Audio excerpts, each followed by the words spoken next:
Hello, Pod, and happy Arab American Heritage Month. I'm your host, Jackie McGriff, and if this is your first time listening and/or watching, welcome to Representation in Cinema.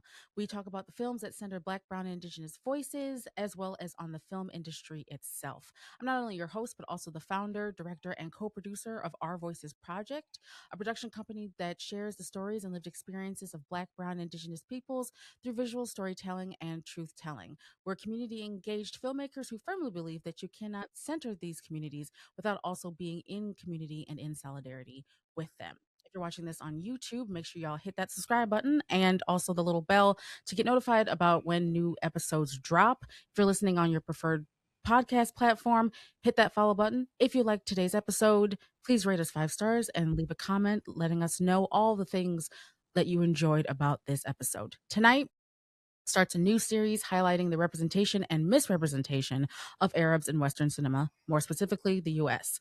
We're going to be breaking down the film Real Bad Arabs, talking about the destructive stereotypes that writer and lecturer, the late Jack Shaheen, talks about both in the film and in the book of the same title, and about what authentic representation actually looks like.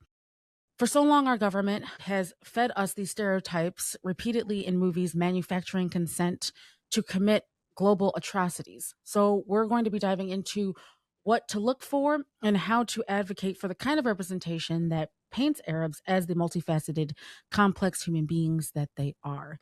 Before we get into all of that, I'm joined by Amira Ferjani, who's going to be devoting this episode to defining the SWANA region, identifying anti-SWANA and anti-Arab discrimination, and differentiating between those terms and others we want to keep in mind moving forward throughout this series.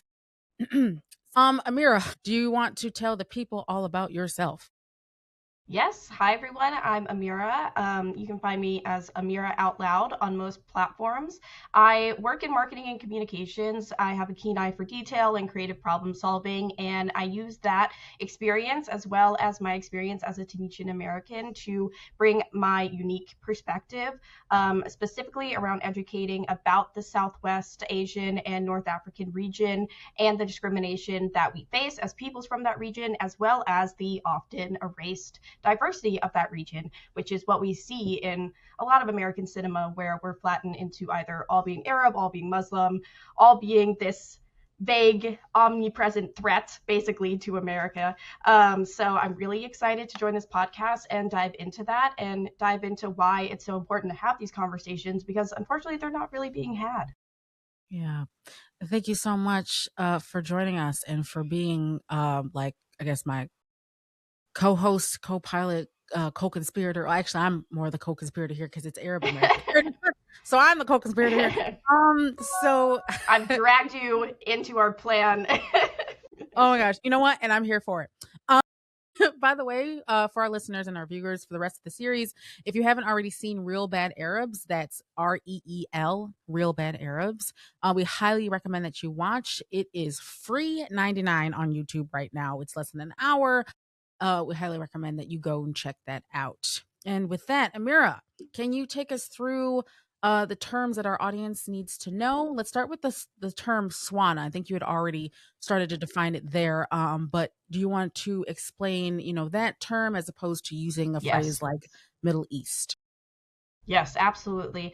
Middle East is a term that we've all heard and that we're all most familiar with, and it's still a largely used term, but partly why we are changing to saying SWANA, which stands for Southwest Asian and North African, is because even the term Middle East, it has roots in colonial history. It implies Middle East of Europe, which is seen as the center of the world, and it's become synonymous with what very Eurocentric and Western projections onto the region. So, like I said, it often entails a idea that we're all Muslim, that we're all Arab, and that we need to be represented in this way by people usually outside of the region. They are known as Orientalists, they're known as Arabists, but these are usually white men who are literally studying our region a lot of times simply for military and colonial interest in order to figure out how to manage and control our region. So simply changing our language to SWANA is the first step in not only educating people about this deep colonial history, which has basically plagued the entire West versus East interactions, and being able to take that language back and name it for ourselves to remind people of how diverse the region is. And I have a personal connection to it because as a North African, I've always taken issue with being called a Middle Eastern. I've always been like, I'm not from the Middle East, I'm from North Africa. So it's just one step, even for me personally, to be able to recognize how broad the region is. But when you think of Middle East, when you think of a Middle Easterner, a certain image does come to mind. And so it kind of starts to challenge that, to remind people of how diverse the region is, and that we shouldn't let these very Oriental viewpoints define us. So, and we'll we'll get back to Orientalism, Yeah. momentarily here. But I also wanted to address, because a lot of times, and what I've seen, at least online, as folks are in these conversations, if you can call them conversations online, because of course everything online is discourse. But be that as it may, but be that as it may, from the conversations that I do see, there is this there's constant, especially when we're talking about a Arab American Heritage Month, and Arabs within the region as well as across the diaspora here in the US. I think there's like also a conflation between, or is there a conflation between swan using the term swana versus using the term Arab, or is swana sort of like this all encompassing thing, especially when we're talking about, is it, does it act like this umbrella that Arab just is underneath? Like, can you go more into Yes. detail about that? So I would say it absolutely does have, SWANA is supposed to be more of the umbrella term because, unfortunately, in addition to being called the Middle East, it's also been referred to as the Islamic world and the Arab world, which are both very reductive terms. I actually was just today having this conversation on Threads with someone who said Hassan Piker is Arab. And I had to tell them he's Turkish. That they actually don't consider themselves Arab. Same as Iranians are, they mainly identify as Persian. There are other groups such as the Kurds. I'm personally Amazigh. I'm indigenous to North Africa. A lot of them also don't like being called Arab because a lot of these people went through what we call Arabization, where they were introduced to the culture, introduced to Islam, and it proliferated because of the Ottoman Empire into a lot of these cultures, but they're still very distinct ethnic groups. So being able to differentiate with SWANA when we're referring to the whole region helps not flatten those groups into Arab or Islam. And yeah, I think that example from today was the perfect example of that. Hassan definitely faces a lot of the same racism that Arabs do because of the flattening of this region, just like a lot of Americans also think all Iranians are Arab. So, starting with this bigger term, kind of stepping back from those very narrow viewpoints, helps us be more inclusive when we're talking about this region instead of kind of instantly bending the knee to these racist caricatures that have been put out. Yeah. So I've also heard, because you've mentioned, especially with like, the, again, Swana kind of being like this all encompassing thing where not everyone who is from a region, or from, somewhere from the Swana region, like they don't want to necessarily be defined, right, or categorized, or what have you, Mm-hmm. labeled as Arab. So what would you say, as far as, because of course like countries are made up of all sorts of different people, so I don't want to say, or which countries are those, but like, I guess when we're talking about Arabs, and which countries would you say would be, or I guess I'm not sure how to actually ask this question, because because it's because it's interesting, like the way in which you're talking about Aswana region, and so you know, to label people an Arab just because you're specifically from a country doesn't necessarily mean that you are Arab. So I guess when we're thinking about Arab, is there a way, or are there regions, or are there countries that define themselves as Arab? Mm-hmm. There definitely are. What I'd like to first say is that a big part of my work and the purpose of all this is to ask that person, what they feel that they identify with, because that is where I have really, on my personal journey, I used to exclusively talk about anti-Arab discrimination because that's just what I felt fit best. And I would, of course, also include anti-Muslim discrimination. But it was in my conversations in advocating for that that I would have people come to me and say, hey, you were talking about Palestine, but not all Palestinians identify as Arab. Some of them consider themselves Levantine. Even my fellow North Africans, a lot of them, like I said, don't like being called Arab because they feel they were Arabized. They prefer calling themselves Amazigh or Berber or the multitudes of North African indigenous groups that there are.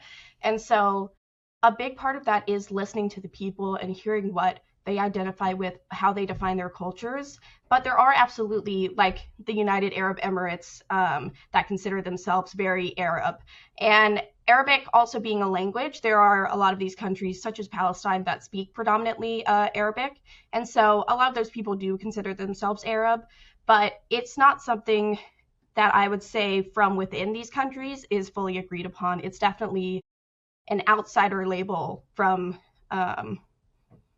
a lot of times countries that don't always understand the diversity. So I would say listening to that person and what they identify as, I think because Arab is also so conflated with Islam, that's a big reason for it, where, you know, there are Druze people and Christians and Maronites throughout Lebanon, Syria, and all of this that I think tend to distance themselves from the Arab label for that reason as well, because they don't want to instantly be assumed as Muslim. I mean, I know that was a large part of why I would specifically talk about Arab and make that distinction, because I'm not Muslim either. And so that becomes like an assumption. As soon as you say, like, I'm from an Arabic speaking country, people would start posing me questions about Islam and stuff. And so it was always something that I distanced myself from because of that. So I can see why a lot of people also have as well. So wrap that all up, I would say ask the person that you're speaking about, but to be safe, that's why saying SWANA is just so much easier. Or of course, if you're referring to a specific country, just refer to that specific country. Right.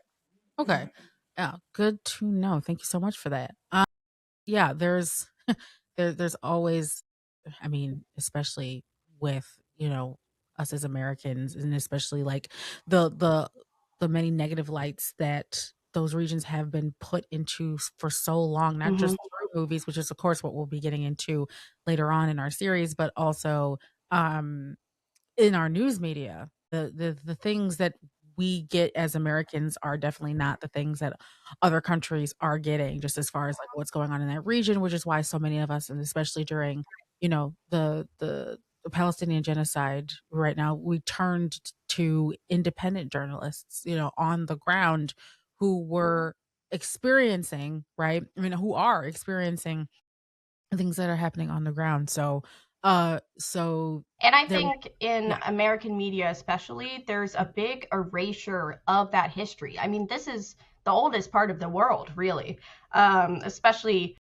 places like Palestine that have almost every religion has a claim to it, has history there. And so when we're flattening all of this into just Arabs or the Ottoman Empire or whatever it is that we're referencing, we are forgetting how evolved and how diverse it is.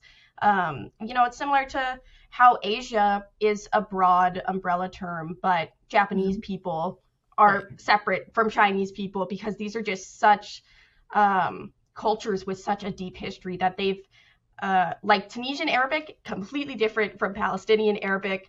And Mm. most people wouldn't know that. I just learned that Tunisian Arabic is actually closer to Maltese than other forms of modern Arabic because of how old Tunisia is, because of the cultures that grew up there. So, Oh my god. You know, I'm learning so many things today. And we're gonna be learning so many other things as well. mm-hmm. No, thank you for that. Okay, so before you had mentioned about Orientalism, and you've Yes, also ma'am. yes, so you've been referencing that book. Can you, so just for again for our audience and everything, yeah, explaining the premise of the book and maybe also getting into like the points, especially when we're again we're pointing to anti-SWANA discrimination, um, you know, and you know what Edward Said talks about, right? Like with Orientalism and you know its destructive like ideology. So yeah, if you if you want to get into some of the takeaways that you've had from reading, that would be great. Yeah, and I literally keep it on my desk because like I reference it so much.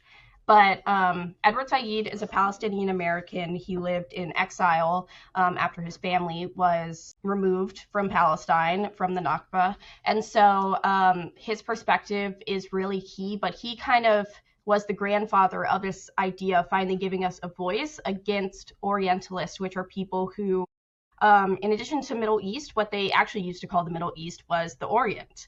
And the people there were known as Orientals. And so it became a caricature, and something that I think is especially relevant to today's conversation talking about Hollywood representation is that he would say the Orient is the stage on which the whole East is confined. And so it became this way for Europeans, imperialists, colonialists to represent a vast millions of people populated land to Westerners to help them understand. And like I was saying earlier, really that understanding was to help them figure out how to colonize us, how to manage us, how to put us into a box that not only justified the colonization because we were often represented as backwards, as uncivilized, as savage, as barbaric, but also how then to take advantage of that. And so things like Zionism are born from Orientalism, are born from these colonialist ideals because they, like they say, oh, they're the only democracy in the Middle East. And so they use that as justification for occupation, as justification for the billions of dollars that get poured into them for defense, because apparently they're supposed to be the last line of civilized defense against this, like I was just saying, centuries old region that is really born of civilization in many ways. I mean, you can thank Arabic numerals for our entire math system, but instead it's been erased, and our impact has been erased. Our culture has been reduced to Islam. Like there are so many names I can list off that Orientalists would call us. Like instead of saying Muslim, they would call you a Muhammad man because they have so many ideas about the Prophet Muhammad. Yeah, and so there's really it's a very reductionist worldview of the Orient, but understood as from a Western point of view, not something that we got to represent ourselves in. And that's something that Edward Said also talks a lot about, especially with Palestine, something he calls the permission to narrate, because Palestinians at all of these peace deals, they never get to represent themselves. It's Egypt and America and Israel, the UAE that are for some reason at the table. I mean, even with like, is it called the New Gaza, the Jared Kushner plan?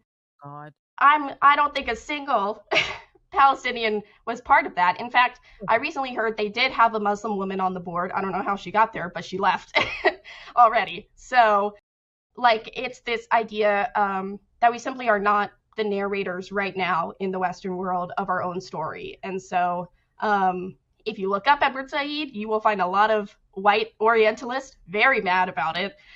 Trying to discuss how no, they love the Arab culture, and that's why they reduce us all to something that they can, write a book about. It's something called, especially with like missionaries and stuff and travelers, those were kind of the first Orientalists, because they would go like Lane. He has this book on Egypt where he goes and just writes all of these hallucinations, projections on the world, on people that, he doesn't speak the language of, that he can't communicate with, and he just kind of makes up these stories for them. And a lot of these, Lane was very foundational into what Napoleon thought, and why Napoleon thought he could just waltz into this world of people, wearing towels on their heads and who don't understand civilization and like wow us and just take over. And, Napoleon didn't fare too well in that endeavor. So I think it just really shows how a lot of the experts, so-called experts, aren't really experts within these cultures. And that's what we see now today in the US. And what I've kind of localized into anti-SWANA racism is that we have all of these Middle East experts. Every time I'm watching the nightly news, it's some white man, usually ex-military, telling us about how Iran is going to respond, how Palestine, how Lebanon is going to respond, instead of actually talking to people from these regions. And then the way the media does frame talking to people from these regions. I remember watching them interview an Iranian official, and Mhm. NBC asked him, why are you attacking other Muslim countries during Ramadan? And it was, but no question to Israel and the US, Of course not. Of course not. you know, who are also attacking Muslim countries during Ramadan. Iran is a Muslim country. Yeah. Oh So my god. that's Orientalism is something that is, and so that book was originally written in 1967, and he really, anything that I could say, Edward Said has said first, and rest in peace, he passed away in 2003, so he's not here to see the destruction that is happening today, but I know he would just be saying, I told you so, and continuing his work, so. For real. Oh my gosh. Ugh, but it's interesting just and of course, like there's always an elder, like, you can look to like talk about all these things, it's it's very interesting. A few things I'll say because I'm gonna keep saying it's interesting, just because like as I'm like hearing you talk through all of these things, there's several things that are coming up. One is, of course, like to paint an entire region of people as like one thing, of course, is like by design. See that right with I mean, I can only speak to my personal experience, as a Black person living in America, like to paint us with this broad brush so that it's easier to dehumanize us and it's easier Exactly. to right to commit atrocity after atrocity. And so when I'm hearing you like say that, it's just like I mean, although I cannot understand like every although I haven't been through like every experience that's unique to someone from that region, I can understand as a Black person living in America, right, to know what it's like to be dehumanized and to have seen that throughout our history as well. So oh gosh, like number 1, I just Yes. want to say this is like there needs to be more conversation because clearly the way in which our government works, right? Now we're seeing like the dismantling of the Department of Education, but even before then, like this was not like these are not things that are brought up, in our global history, right? At least for me, and I don't know what it was like for you, but we were taught as far as global history goes, it was Western Europe, 'cause specifically Western Europe, like nothing about Eastern Europe. Okay, there might have been, you know, Russia. That they maybe they covered Russia. They would talk about like The China, Soviet Union, basically. yeah, the Soviet Union, and then like was it like yeah, Japan and China, and that was pretty much it. Um, Hmm. Nothing And then again. Africa as a whole, as just Africa as one. a whole. No, Africa as one country. Like, what are we okay. Um, so nothing about that. Any sort of depiction that we got of folks from the SWANA region was always impoverished. Not to say and this is not to say that, there aren't regions where that is very much the case, but at the same time, it's like you're only showing like one small piece. It's every time you're depicting people, it's that they are impoverished, that they're less intelligent. When we're finding out every single day, and of course, like we're finding out every single day, especially when we're talking about what's going on in Iran, these are a highly intelligent people. Like the education, right, that they get is insane for us to be talking about anybody's IQ. When you look when you look at or anybody's education, when you look at, you know, other regions and the amount of education that they're getting. Like so anyway, to go back to what I was saying again on how it's easier to like dehumanize the people, but also the importance of talking to folks from that region, talking about their experiences, learning the history from people from those regions, right? Asking them how they identify. Um, I think that's all very important because, of course, our schools are not going to do it. Our news media is not going to do it. Our movies, right? as far as the ones that are more mainstream, those are not going to do it. I mean, we're seeing so much, you know, as far as like the efforts to decolonize the lens, if you will, especially with companies like Watermelon Pictures, also the the Film Institute, who will highlight films that are very much painting the narrative that is, the experiences of those people in a multifaceted light, right? Experiences of a people. And many people with many different backgrounds and cultures and um you know all the and ideologies and faith systems and everything.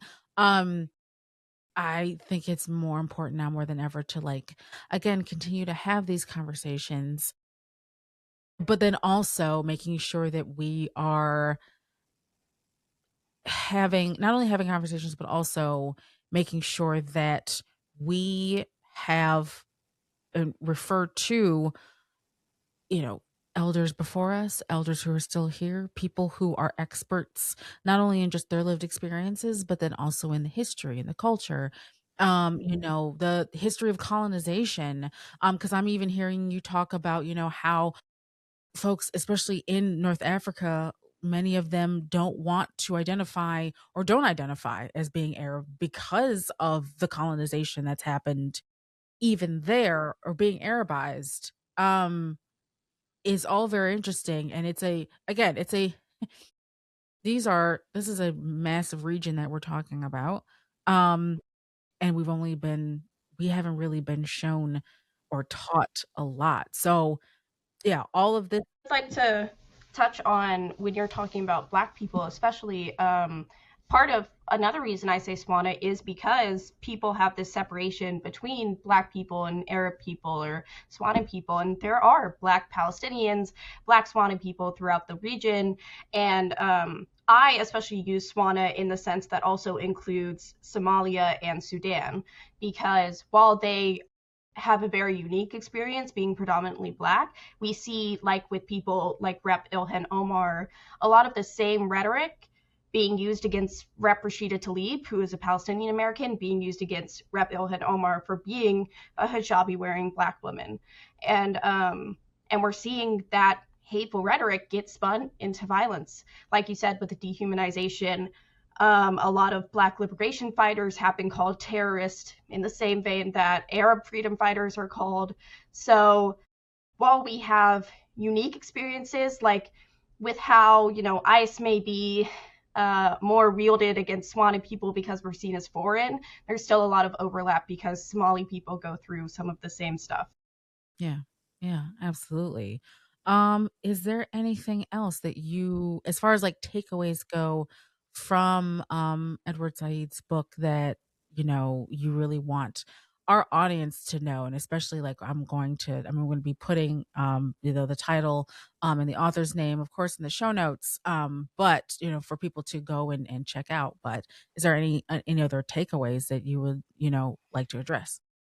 Yeah, I'll just read a quote because he says it so much more succinctly than I do, but especially for this conversation that we're having, one quote that I really like by him is, "One aspect of the electronic postmodern world is that there has been a reinforcement of stereotypes by which the Orient is viewed. Television, the films, and all the media's resources have forced information into more and more standardized molds. The Arab is always shown in large numbers, no individuality, no personal characteristics. Most of the pictures represent mass rage and misery, or irrational, hence hopelessly eccentric gestures. Lurking behind all these images is the menace of jihad. Consequence, a fear that the Muslim or Arabs will take over the world." And yeah, I'm sure as we get into especially Real Bad Arabs, Jack Mhm. Shaheen shows example after example of that threat that we've been reduced to, whether they're Iranian or Palestinian. Uh, it's really flattened us into just kind of this thing to fear instead Mhm. of humans that are trying their best. And especially what you were talking about with how we're always shown as impoverished and oppressed. It's what I wanted to say is that, like, what's always missing is how we got there. The Yes. rubble in Gaza was buildings, was skyscrapers, was people's homes, was architecture that was thousands of years old, especially with like the Dome of the Rock and some of the very historical sites there. Yet we're only seeing the aftermath. And if there ever is blame placed, which usually there's not, for some reason, it's always just this like, this is how these people live, apparently, with their homes blown to bits. It's usually put on Hamas or put on our terroristic tendencies instead of on the colonialist, which, spoiler alert, that's who it is. Oh gosh. Yeah, and we're going to be getting of course into all of that within these next few episodes as a part of this series. Definitely wanted to get into this just because having seen Real Bad Arabs again, which is free 99, free, okay? FREE, free on YouTube right now. It's less than an hour.